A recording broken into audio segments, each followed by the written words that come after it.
the value of the cumulative distribution function of the probability zi more than or equal to the z1, which we said was 3, right? So more than or equal to 3, gave a result of 0.9987. Remember that the cumulative distribution would give us the area underneath the curve from negative infinity, which is right here at this corner. So I'm gonna shade it until the value of the zi that we specified. So if you wanted to get the probability more than z1 and equal to z1, we need to subtract 1 from this. Because remember that the total probability is equal to 1. So if you wanted to get the real answer, then we wanted to subtract 1 minus 0.9987.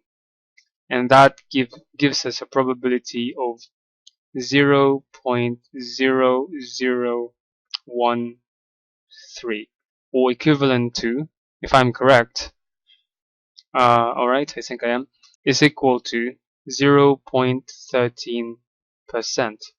So the probability of z1 happening, which is basically mu1, right?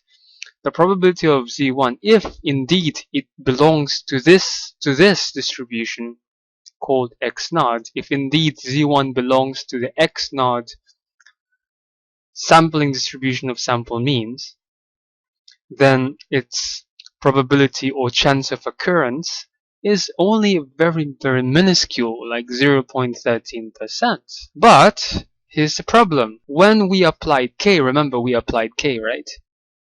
When we applied k into this, and we got the samples after applying k, like new samples, and we generated a new sampling distribution, remember that the result gave us a mean equal to mu1.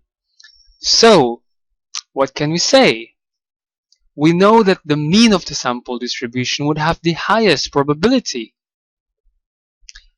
And according to our previous discussion, if mu1 indeed belonged to this x0 probability, then it should have a very low chance of happening. How can it happen if according to this distribution, it shouldn't happen?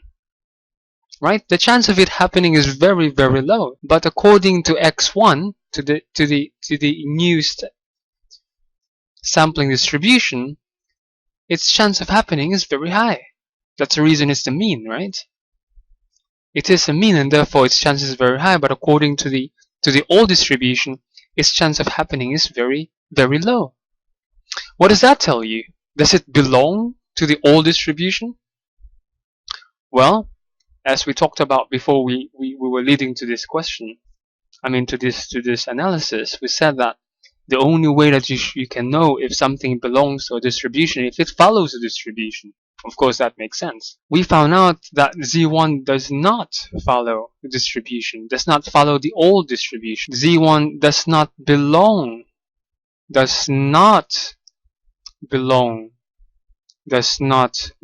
to this old distribution. It belongs to the new distribution.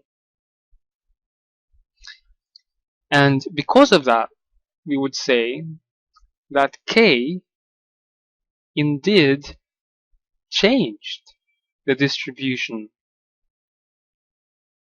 because mu1 does not belong to. And hence, since mu1 does not belong to, we would reject the null hypothesis in favor of the alternative, because the alternative says that mu changes. If mu changes, it grabs another distribution in which the result is now the new mean of the sampling distribution. So that is the logic of hypothesis testing.